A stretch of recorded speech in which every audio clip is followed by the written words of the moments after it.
The core Pokemon franchise has some incredible titles featuring Emerald, Black and White, and Heart Gold and Soul Silver. All of the core games are completely iconic entries into any fan's childhood. However, Pokemon has some lesser known spin-off games that feature separate mechanics, stories, and experiences from the main core series.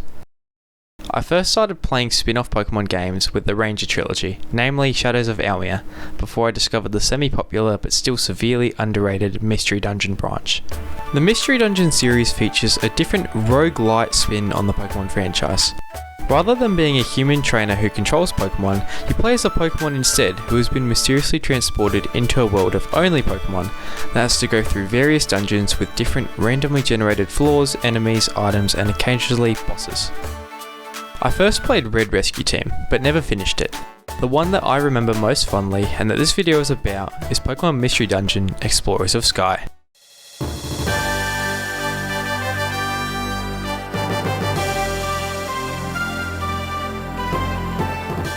I'm going to tell you right now, Pokemon Emerald is my subjectively favourite game, but I do wholeheartedly believe Explorers of Sky objectively outweighs it in most categories, including story, characters, replayability, and music. Oh my god, the music. We'll come back to that later though.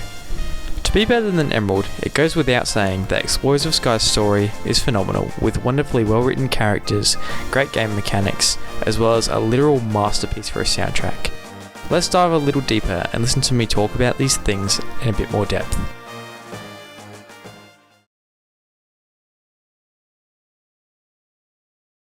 This video will feature spoilers from here on out, so I do have to warn you about them, because if you haven't played this game yet, I highly recommend doing a blind playthrough. The story opens in a dark storm with a small, slightly confusing string of dialogue from your partner telling you to not let go. Unfortunately, you can't hold on, and you end up waking up on a beach at sunset in a new world as a Pokemon who's completely lost your memories. This is where a stranger who's hoping to become an explorer finds you unconscious. Glossing over a few details, this Pokemon becomes your eventual partner throughout the game, and you form an exploration team.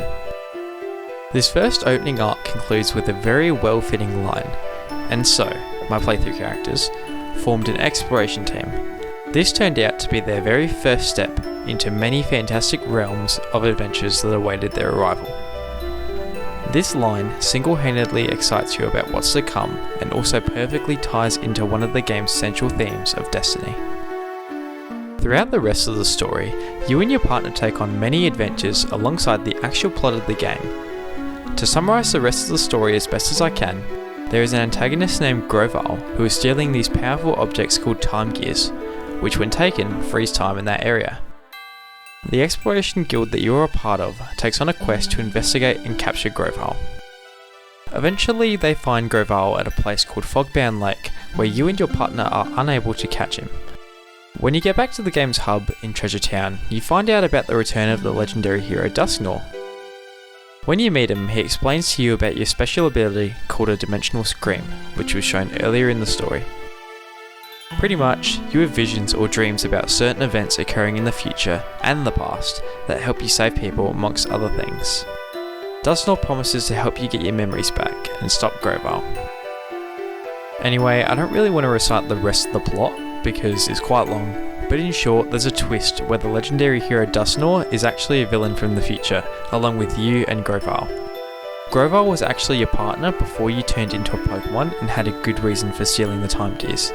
In the future, everything was frozen in time and desolate. Eventually, you end up fighting Dialga, who is the master of time, after he gets enraged by everyone fiddling with the time gears. I've left a lot out of this plot, like a lot, but that's the general gist of it, with many twists and turns in its grand adventure. The course of the plot unravels elegantly, with nothing feeling really forced. With destiny being an integral theme of the game, everything ties in nicely. You come from the future, and the first character you run into, your partner, has a relic fragment which allows the player to travel to the hidden land later in the game. Every time there is a major conflict in the story, it's not like it just appears in front of you. You travel and go confront the problem yourself. In other Pokemon games, it usually works where the player is just going about their journey and keep running into the evil team along the way. In Explorers of Sky, the whole plot is about putting a stop to the evil in the world, whereas in other games it's more of a side plot. Let's take Pokemon Red and Blue for example. The goal is to get the 8 gym badges and defeat the champion, but along the way Team Rocket keeps popping up. There isn't really a point in the story where the player goes out of their way to fight Team Rocket apart from the Silph Co. Every other instance Team Rocket is conveniently in the same place that you need to go. While meeting your partner with the Relic Fragment may seem like a convenient coincidence, it's actually the player's destiny from the very start, as alluded to throughout certain pieces of written narration between chapters. Everything fits together nicely when playing the game, the pacing is nice and nothing feels rushed in the game. One of Explorers of Sky's key points is that the emotions run high throughout this game so unbelievably well. The big moments hit hard, happy and sad. This is no exaggeration either. In the climax, when you are getting sent back to your timeline, many people I've heard cried, including myself. My favourite chapter in this game is definitely the Fogbound Lake arc, just because it's the team's first expedition to a faraway land and is filled with so much mystery. Being the enhanced version of Explorers of Time and Darkness, Explorers of Sky included some quality of life changes, like a new postgame that tied up some loose ends in the story. Playing the game recently has left me with a huge range of emotions, even in the first couple of chapters. I don't even think it's just the nostalgia either, because other games don't quite feel like this. This game is the first game that made me really care about a game's plot and soundtrack, which is a perfect way to move into the next part.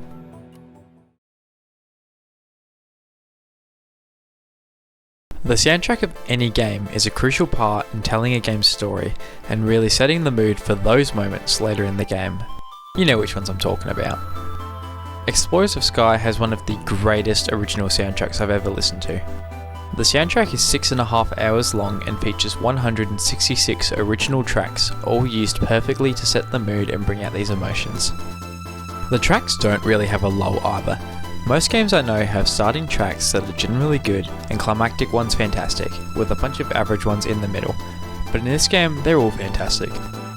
Explorers of Sky has one of those soundtracks I would put into a playlist for casual listening. In fact, they take up a large majority of my list of Pokemon OSTs. Some fan favourites include Don't Ever Forget,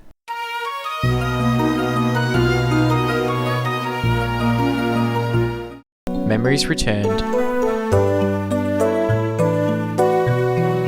Dialga's Fight to the Finish, and so many more. These tracks are integral parts of the game, and staples of the series that are highly regarded among seasoned Pokemon fans. Two of my personal favourites are At the Beach at Dusk, as well as Fogbound Lake. At the Beach at Dusk is a track I absolutely adore because of its relaxing and calm nature at points between the story. It allows the player to catch a breath from the ongoing story, similar to the Goodnight track. However, this track is only used at certain points in the game, making it a bit more special, and it's also one of the first tracks you hear in the game. It's a bit biased, but this track has some strong connection with me for this game. Fogbound Lake, on the other hand, is a remix of the Time Gear track, and is completely filled with mystery. You encounter this track when you get to the first lake, which is hidden away in the fog. It's a very special moment during the story, and this track fits it perfectly, helping show one of the game's largest themes, mystery. Most of the themes from Explorers of Sky have this mysterious theme attached to them, which works effectively combined with the plot and mechanics of the game, in the sense that you never know what's going to happen. The final part of music I want to talk about is specifically the dungeon themes in the game.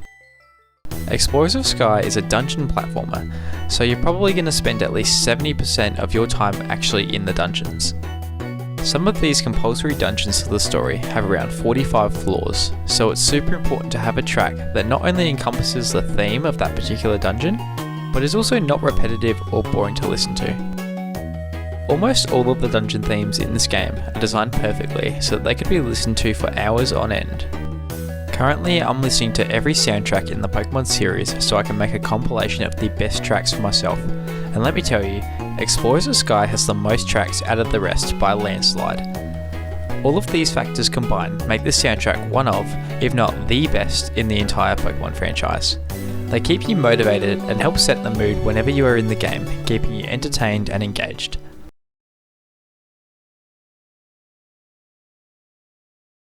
Finally, I'd like to touch on the gameplay. how it varies from traditional Pokemon games, and how it enhances the story experience significantly. As I mentioned before, Pokemon Mystery Dungeon is a roguelite experience with various procedurally generated randomized dungeons that offer a different experience each time.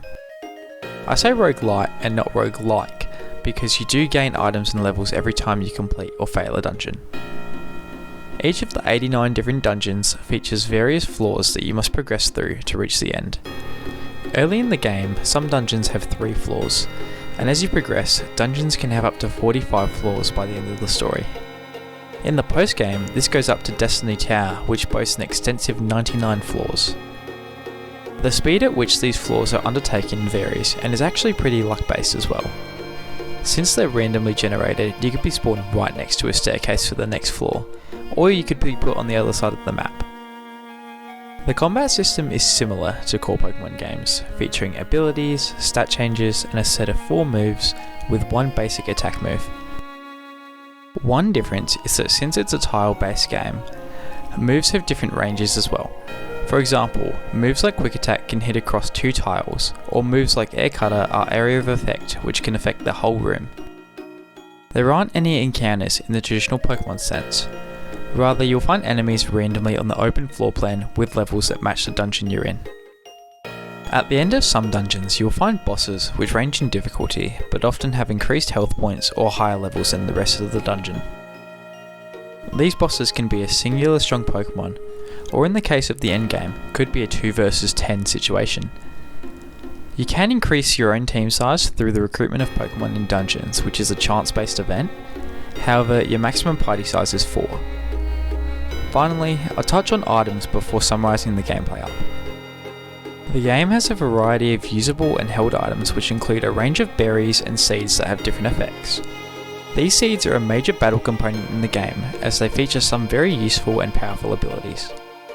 One of these seeds is a Reviver Seed, which revives you to full health if you lose all of your health in a dungeon, or Sleep Seeds, which put enemies or yourself to sleep for a number of turns. Overall, the gameplay for Explorers of Sky is repetitive, but it's not boring. It makes crawling through the dungeons an absolute dredge, but in a good way, requiring focus and patience. It leaves you with a major sense of accomplishment whenever you complete a dungeon after many numerous failed attempts. Because these dungeons are randomly generated too, it requires the ability to adapt to the environment.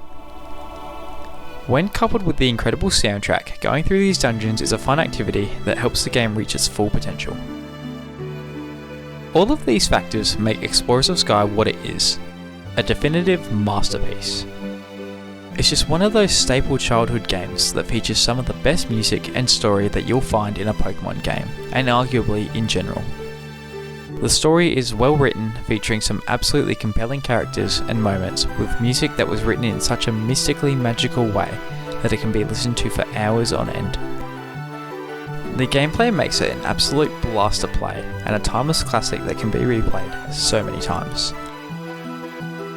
I won't keep you much longer, but Explorers of Sky is by far and large one of my favourite games I've ever played, and I really just wrote this essay because I want the more casual trainers who haven't seen some Pokemon spin-offs to give it a crack. It is an absolutely flawless game, and in my own regard, the magnum opus of Pokemon. You don't have to play it, but I seriously implore you to try it. Otherwise, you're missing out. Have a good one.